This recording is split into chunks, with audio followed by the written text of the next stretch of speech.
কামজিৎ যিনি, বিশ্বজিৎ তিনি। বীর্যক্ষয়ের সঙ্গে ইচ্ছাকে সংযুক্ত করাই সর্বনাশকর, কারণ এতে ইচ্ছা ক্ষয়ধর্মী হয়।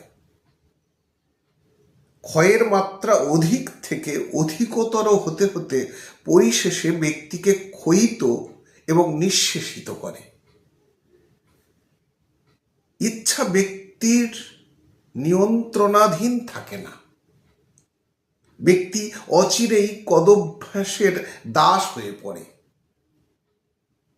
তখন তার স্বাধীন শক্তি, স্বাধীন রুচি বলে কিছু থাকে না। ক্ষয়ের মাত্রা উত্তরোত্তর বাড়িয়েও যখন তৃপ্তি আসে না, তখন কুবুদ্ধি নানা পন্থা আবিষ্কার করে এই ক্ষয়কে আরো বহুমুখী এবং ব্যাপক করে তোলে। একটি স্ত্রীতে তার চলে না, বহু স্ত্রী প্রয়োজন। এক জায়গায় তার ভালো লাগে না, বহু জায়গায় পল্লবগ্রাহী বৃত্তির মধ্য দিয়ে সে সুখাস্বাদনের ব্যর্থ প্রয়াস পায়। মন প্রাণ উদগ্র ভোগমুখী হয়। টানাটানি করেও তার ইচ্ছা ও প্রয়াসকে যোগ পথে পরিচালিত করা যায় না। ইচ্ছা তার নিজস্ব শক্তি ও স্বাধীনতা হারিয়ে ফেলে।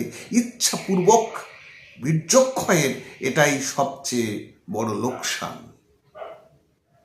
সৃষ্টির মূলে আছে ইচ্ছা শক্তি।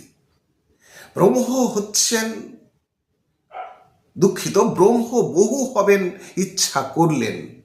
ব্রহ্মের এই সদিচ্ছার ফসল হলো এই প্রকটিত জগৎ ব্রহ্মাণ্ড। আমরাও যদি সদিচ্ছা করি, তবে আমাদের ইচ্ছা শক্তির বলেও কতই না বড় বড় কাজ হতে পারে, তা দেখে আমরা নিজেরাই আনন্দে অবাক হই। ব্রহ্মচারী ইচ্ছাপূর্বক বীর্যক্ষয়কে প্রতিরুদ্ধ করে ইচ্ছাকে জয় করেন। সারা দেহে মনে প্রাণে সেই ইচ্ছা প্রতিনিয়ত উঁকি মারছিল। যে ইচ্ছা প্রতিনিয়ত উঁকি মারছিল, যে কামক্রিয়া অতি সহজলভ্য ও অতি রমণীয় বলে প্রতীত হচ্ছিল, তা থেকে নিবৃত্তি ব্রহ্মচারীকে অসীম ইচ্ছা শক্তির অধিকারী করে। কামজিৎ বিশ্বজিৎ হন। আত্মজয় বিশ্বজয়ের সূচনা করে।